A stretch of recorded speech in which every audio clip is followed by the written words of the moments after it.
Okay, the periodic table, there are 92 naturally occurring elements and that the world is made up of, and they're organized in a table that's called the periodic table, so that they can be looked at and used as a guide to understand how they react with one another and how they're classified.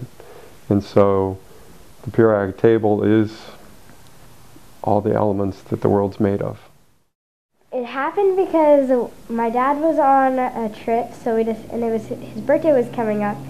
So when he got back, it was going to be his birthday, and we decided to make him a little stepping stone. It was an octagon, and we bought a kit. We did it. It took 3 days for it to dry off. And when he got back, he really liked it, so we started to do fleur-de-lis.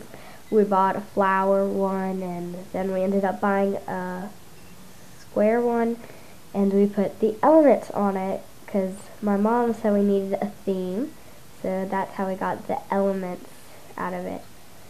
But before, we would put like handprints, fleur-de-lis, just random stuff, but when we needed a theme, it came to the elements because he is a chemist.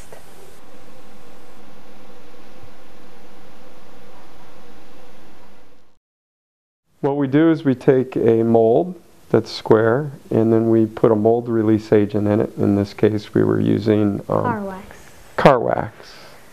And then we would get quickcrete concrete, and add water and paint. Add water and a little bit of paint.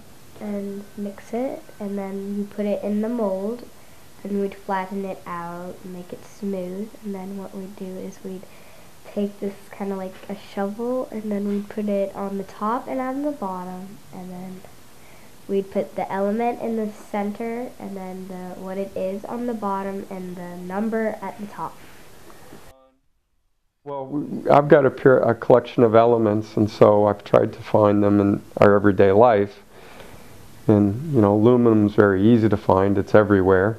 And matches, too. Sulfur's in matches, and so you start to realize that the periodic table is all around us every day. So, over time, I've collected all the elements in the periodic table that are feasible, non-toxic.